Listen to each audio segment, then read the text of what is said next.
따라합시다. 다 형통하리로다. 다 형통하리로다. 우리 함께 봉독한 말씀, 우리가 잘 알고 있는 말씀입니다. 시편 1편 1절부터 3절까지 말씀을 본문으로 해서 다 형통하리로다, 이와 같은 제목으로 하나님 말씀 함께 나누기 원합니다. 누구나 복받기 원합니다. 잘되기 원합니다. 행복하기를 원하고 성공한 삶 살기를 원합니다.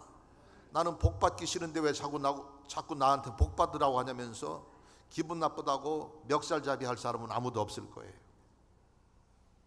누구나 복받기를 원합니다. 또 하나님은 우리에게 복 주시기를 원하시는 분입니다.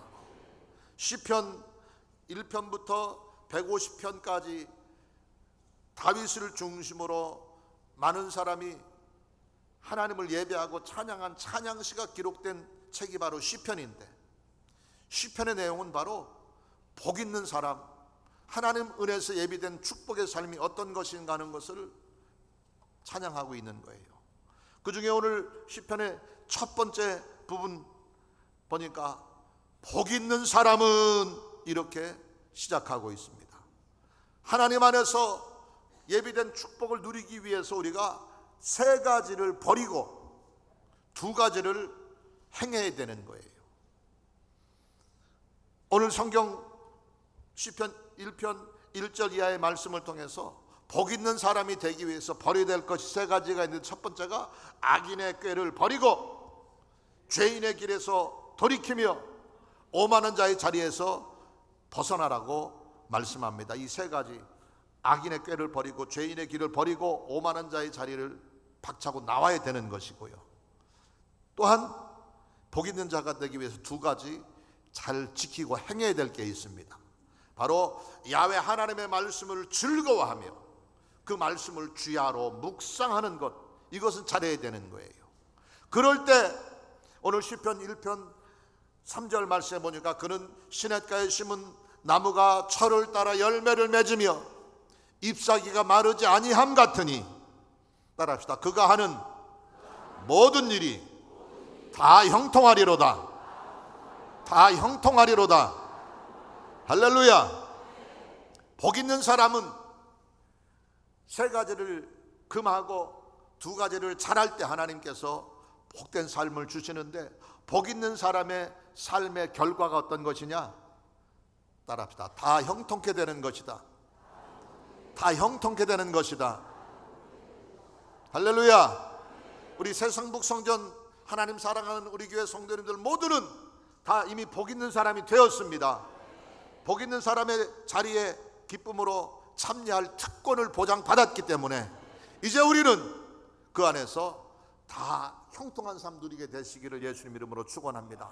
다 형통하게 되시기를 주님 이름으로 축원합니다. 다 형통하리로다. 담대히 고백하고 우리의 입술의 외침대로 우리의 삶에 형통한 복이 넘치게 되시기를 예수님 이름으로 축원합니다. 그러면 다 형통하게 되는 축복된 삶을 누리기 위해서 우리가 구체적으로 어떻게 해야 될까요? 첫 번째로 따라합시다. 시냇가에 심겨져야 한다. 시냇가에 심겨져야 한다.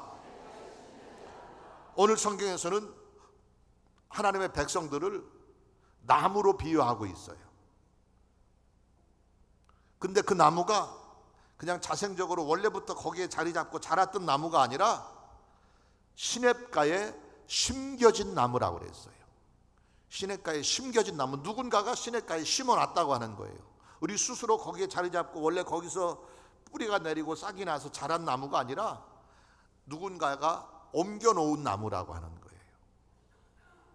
여기서 시냇가에 심겨진 나무라고 하는데, 이 시냇가라고 하는 것은 생명수가 흘러넘치는 하나님의 말씀의 터가 우리의 시냇가가 되는 것입니다. 말씀이 생명이 되고, 말씀이 우리 영혼의 양식이 되고, 말씀이 우리 영혼의 생명의 물이 되는 것이기 때문에 시냇가에 심겨진 나무라고 하는 것은 바로 생명의 말씀에 공급함을 받는 나무인 것입니다. 시냇가에 심겨지지 않은 나무는 가뭄을 견디지 못하는 거예요. 나무가 사느냐 죽느냐 하는 것은 여러 가지 그 뿌리를 통해서 영양분이 공급받는 것도 중요하지만 그것보다 더 중요한 것은 물이 있어야 되는 거예요. 물이 곧 생명인 거예요. 그래서 시냇가에 물가에 심겨지지 않은 나무는 가뭄에 말라 죽게 되지만 오늘 성경처럼 시냇가에 심겨진 나무는 결코 마르거나 죽지 않게 되는 거예요. 몽골의 산들을 보면서 이 시편 1편 말씀을 정말 피부로 절절히 느꼈는데, 몽골이 워낙 가문 나라이기 때문에 사진 좀 한번 보면 좋겠어요. 몽골 풍경이 그럴듯한데 재미있는 것은 산에는 나무가 없어요. 물이 흐르는 강가에 나무가 있어요. 다음 사진 볼까요? 보세요. 저 뒤에 있는 산에는 나무 하나도 없잖아요.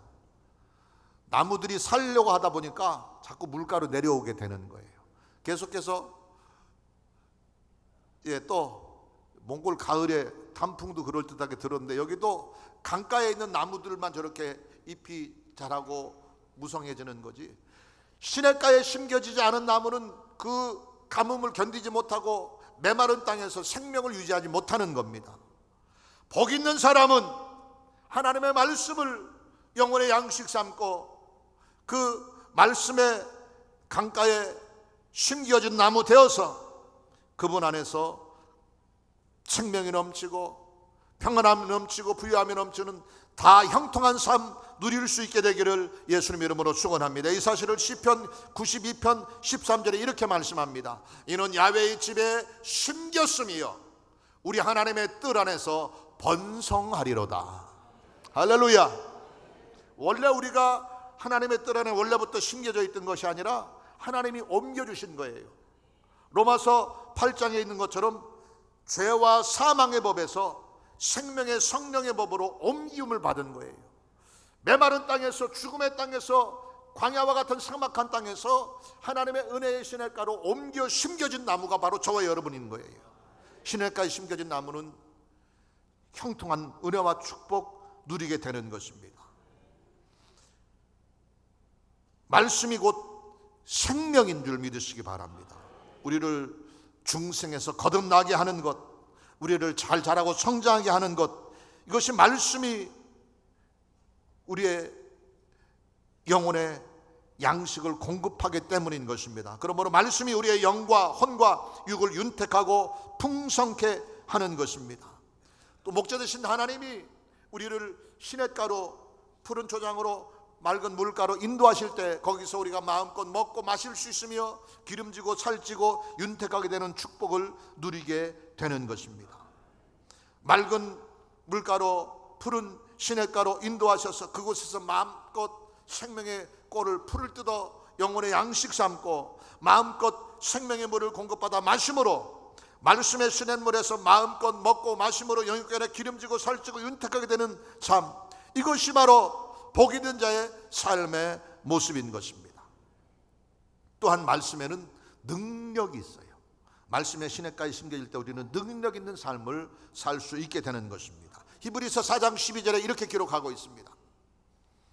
하나님의 말씀은 살아있고 활력이 있어 좌우의 날선 어떤 검보다도 예리하여 혼과 영과 및 관절과 골수를 찔러 쪼개기까지 하며 또 마음의 생각과 뜻을 판단하나니, 이렇게 말하고 있습니다. 말씀에 뿌리를 내려 그 말씀으로부터 힘을 공급받고 능력을 공급받고 생명을 공급받아 가뭄도 견디고 비바람도 견디고 폭풍우도 견뎌내고 능히 세상을 향해 승리하는 능력 있는 믿음의 모습으로 담대히 나아갈 수 있게 될 때에 그 말씀의 능력 안에서 우리는 형통한 축복을 맛볼 수 있게 되는 것입니다. 또한 말씀은 우리를 인도하는 능력이 있어요. 생명의 길로 우리를 이끕니다.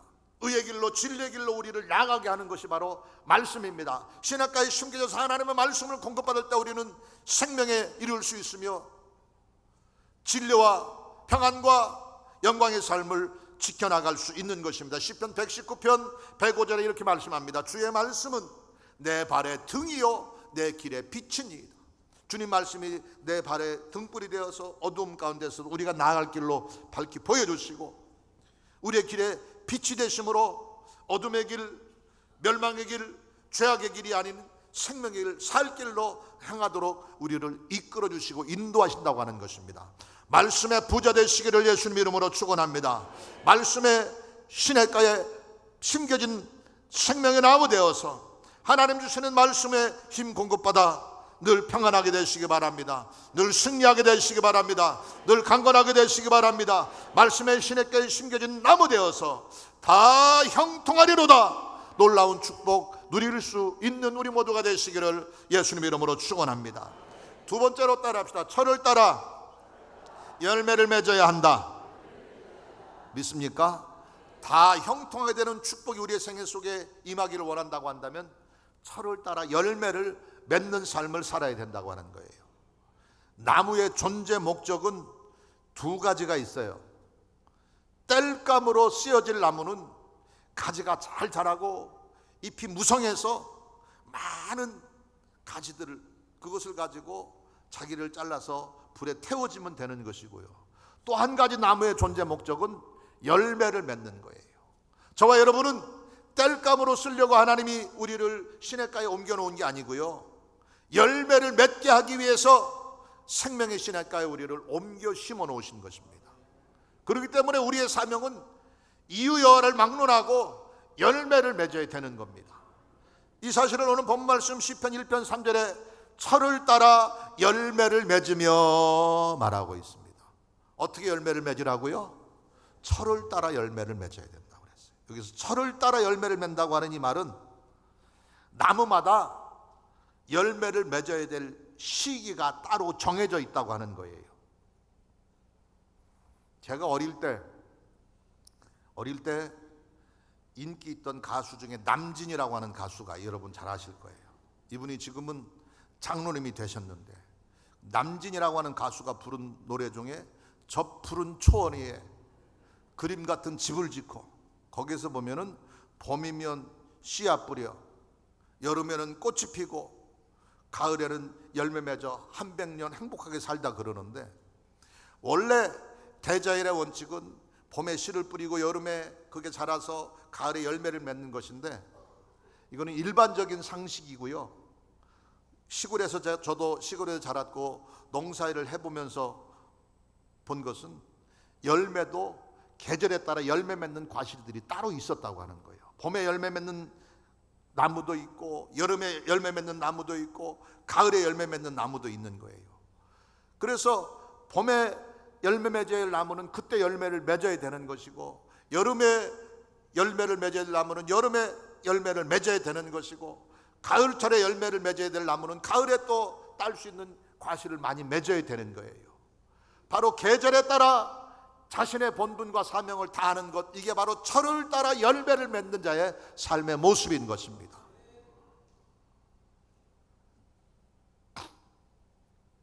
가을에만 열매를 맺는 게 아니라 봄에 맺는 열매도 있고 여름에 맺는 열매도 있어서 제일 맛있는 과일은 제철 과일인 거예요. 요즘에는 농업 기술이 발달돼서 비닐하우스를 통해서 가을에 맺어야 될 열매를 한겨울에도 따게 되고, 봄에도 따게 되고, 여름에도 따게 되는데, 저도 이번에 명절이 되어서 고향을 다녀왔는데, 제 고향이 충청남도 부여인데 제 고향에는 딸기 농사를 많이 지어요. 예전에 제가 어렸을 때는 딸기는 그냥 봄에 꽃이 펴가지고 여름철 초여름에 조금 따먹는 것으로 끝났는데, 요즘에는 제 고향에도 보니까 비닐하우스를 해가지고 벌써부터 여름 8월 달쯤에 벌써 하우스에 모종을 해가지고 벌써 꽃이 피고 막 열매 맺기 시작을 한다 그러더라고요. 겨울에도 딸기를 따먹고 봄에도 따먹고 여름에도 따먹고 하는데, 제일 맛있는 열매는 제철 과일인 거예요. 여름에 맺는 열매 그때 따먹을 때 제맛이 나는 것이고, 가을에 맺는 열매 가을에 따먹어야 제맛이 나는 것이고, 그것을 빨리 익힌다고 숙성시키고 무슨 화학약품을 통해서 겉모양만 그렇다게 익은 것처럼 보이지만, 그렇게 인위적으로 익힌 열매는 제맛이 나지 않는 거거든요.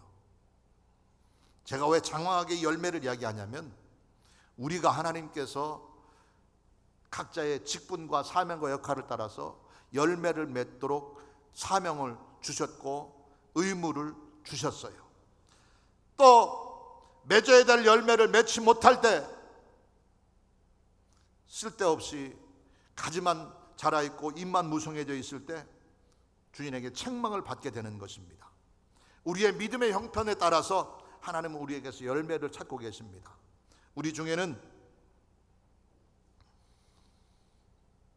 열매를 맺고도 남을 만큼 오랜 동안 하나님의 은혜와 보호하심과 축복을 받았는데도 불구하고 열매를 맺지 못하고 그냥 겉모양만 그럴듯하게 있는 부끄러운 모습을 가진 사람도 있다고 하는 거예요.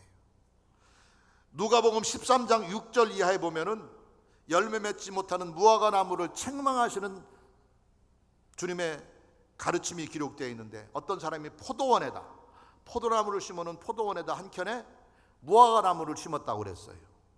왜 무화과 나무를 심었어요? 왜 무화과 나무를 심었어요? 무화과 열매를 얻기 위해서. 포도원에 포도는 많이 있는데 포도만 먹는 거 질리니까 무화과도 좀 따먹고 싶어서 무화과 나무를 심어놨는데, 심어놓고 정성껏 거름도 주고 벌레도 잡아주고 돌봤는데 1년이 지나고 나서 보니까 무화과가 안 열렸어요. 그래서 내년쯤에는 열리겠지 하고 1년 후에 또 와서 보니까 또 무화과 나무는 안 열리고 잎만 무성하고 가지만 자라 있어요. 3년째 또 와서 보니까 여전히 그렇다게 나무는 잘 자라 있고 잎과 가지는 잘 뻗쳐 있는데 무화과 열매를 맺지 못했을 때 누가복음 13장 7절에 보니까 내가 3년을 와서 이 무화과 나무에서 열매를 구하되 얻지 못하니, 따라합시다, 찍어버리라 어찌 땅만 버리게 하겠느냐. 3년 동안 기다렸는데도 불구하고 열매를 맺지 못할 때 어떻게 된다고요? 찍어버려라. 쓸데없이 땅만 차지하고 있다 책망하고 있는 것을 보게 됩니다.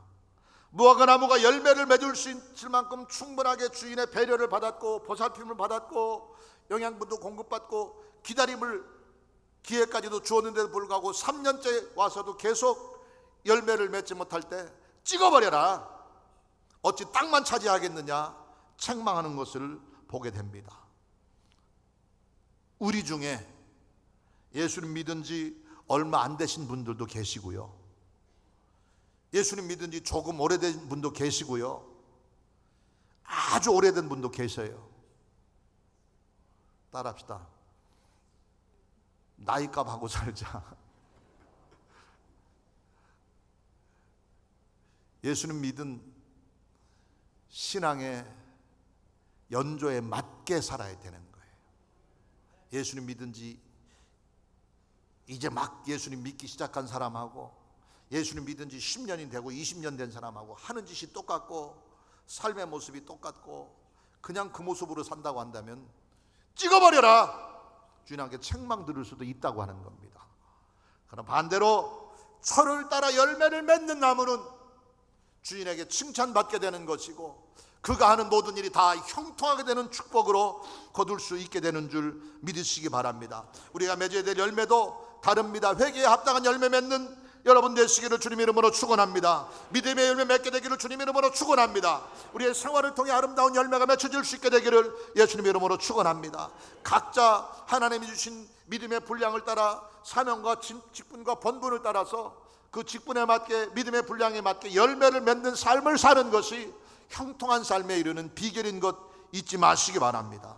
또한 우리가 열매를 맺는 일에 있어서 철을 따라 열매를 맺는 일에 있어서 또 한 가지 기억해야 될 것은 각자 주신 재능을 따라 재능의 열매를 맺어야 되는 거예요. 아름다운 목소리를 하나님 우리에게 주셨다고 한다면 그 목소리로 주님을 찬양하는 찬양의 열매를 맺어야 되는 것이고, 또 어떤 사람은 말을 청산유수같이 잘하는 사람이 있거든요. 그럼 그것을 따라서 열매를 맺어야 되는 거예요. 말 잘하는 사람은 그 달변의 솜씨를 가지고 주의 복음을 전해서 사람들을 감동시키고 그들을 구원의 길로 이끌어내는 복음의 열매를 맺어야 되는 것이고요, 건강의 은혜를 주셨다고 한다면 몸 바쳐 주 앞에 헌신하고 충성하는 봉사와 충성의 열매를 맺어야 되는 것이고, 하나님께서 내게 물질을 주시고 축복을 주셨다고 한다면 그것으로 구제와 사랑의 열매를 맺어야 되는 거예요. 달란트를 따라서 목소리로 열매를 맺고 몸 바쳐 헌신하고 봉사함으로 열매를 맺고 구제와 사랑의 나눔을 통해 열매를 맺고 어떤 모양으로든지 각자 믿음의 분량을 따라 주신 달란트와 재능을 따라 열매 맺는 일에 힘쓰는 삶 살게 되시기를 예수님 이름으로 축원합니다. 어찌하든지 철을 따라 열매 맺는 삶을 사는 자 반드시 그 삶을 다 형통하게 하실 줄로 믿습니다. 그 형통하는 축복이 저와 여러분의 생활 속에 넘치게 되시기를 예수님 이름으로 축원합니다. 세 번째로 따라합시다. 잎사귀가 마르지 않아야 한다. 잎사귀가 마르지 않아야 한다. 다 형통하리로다. 하나님의 이 형통케 하는 축복이 우리의 생애 속에 넘치기를 원한다고 한다면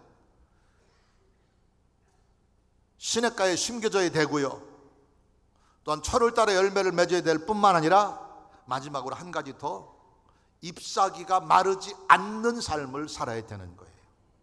여기서 잎사귀라고 하는 것은 겉으로 드러나는 믿음의 징표인 거예요.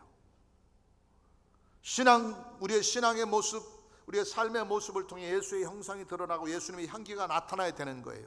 이것이 바로 잎사귀가 마르지 않는 신앙의 모습이라고 생각합니다. 사람은 그 사람의 말과 행실을 통해 그 사람의 인격이 드러난다고 흔히 이야기를 합니다. 우리의 신앙도 마찬가지입니다. 우리의 삶의 모습을 통해 우리의 신앙의 향기가 드러나야 되고요, 우리의 행실을 통해 그리스도의 형상이 드러나야 되는 거예요. 저 사람 믿음이 좋다, 신앙이 좋다라고 하는 판단의 기준은 뭘 보고 알 수 있어요? 우리의 행실을 보고 알게 되는 거예요. 우리의 삶의 모습을 보고 알게 되는 거예요.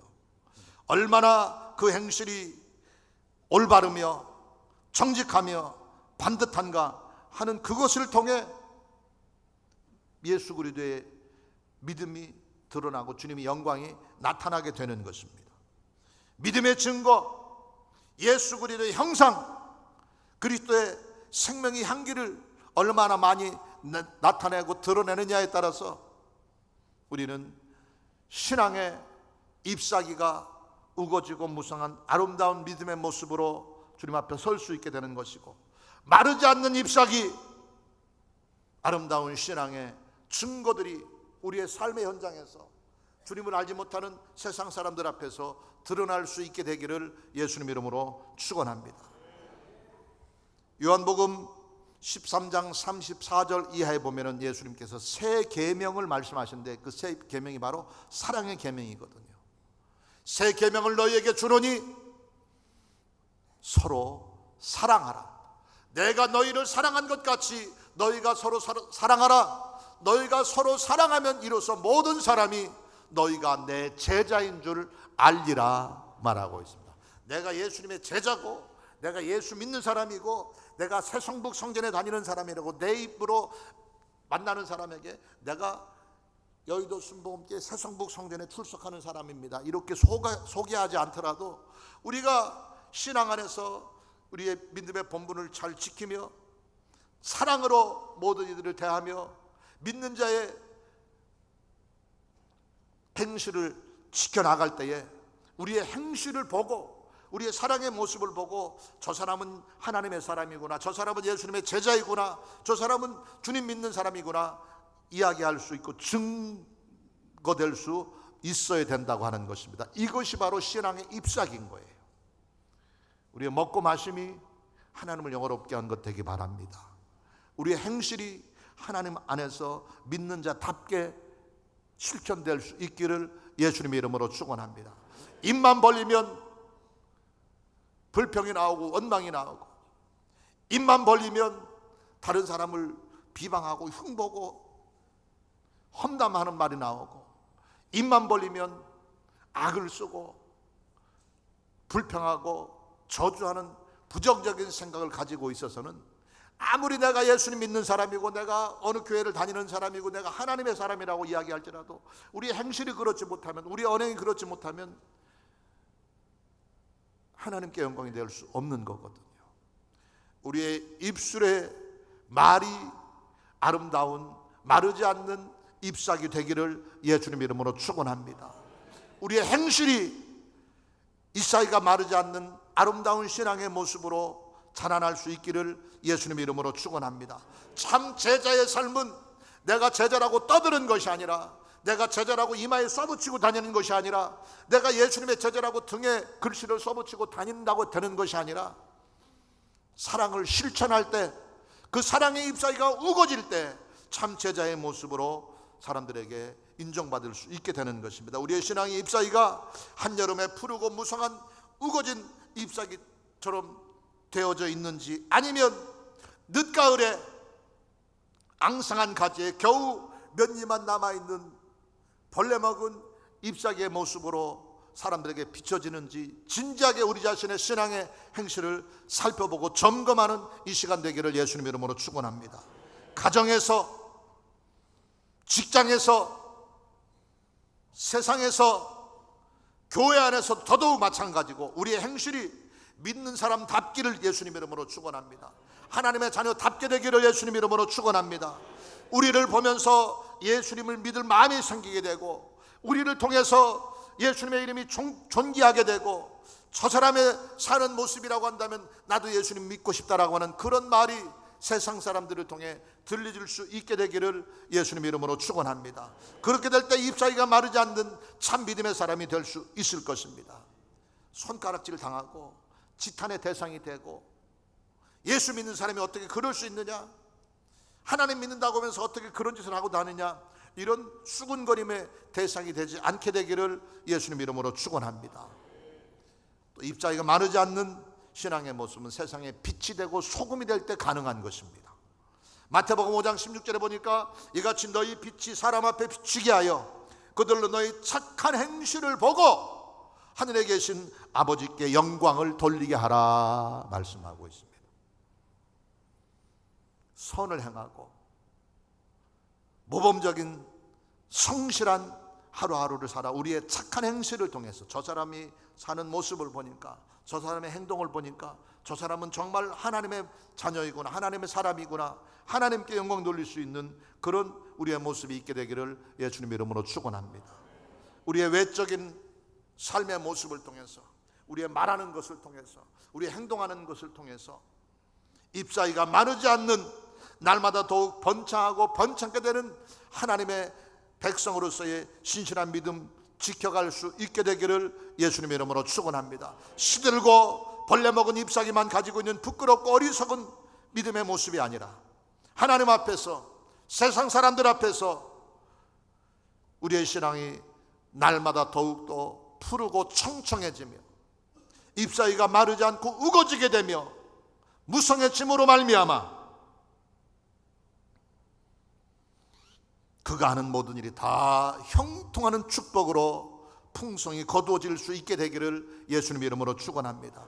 에녹은 온 세상이 죄악으로, 불신앙으로, 우상과 쾌락으로 만연된 그 땅에서 300년 동안 주님과 동행하는 삶을 살아서 그 삶이 푸르른 잎사귀를 유지했을 때 죽음을 보지 않고 하나님 나라에 올라가는 축복을 얻게 된 줄 믿으시기 바랍니다.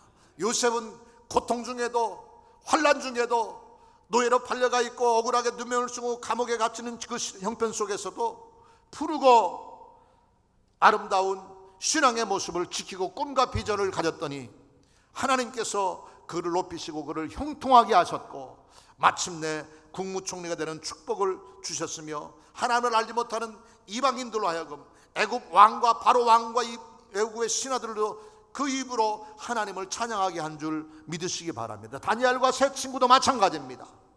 바로의 왕궁에 포로로 잡혀가서 왕의 시중을 들어야 되는 그 상황 속에서도 푸른 잎사귀의 모습, 하나님을 향한 믿음의 모습을 지켰더니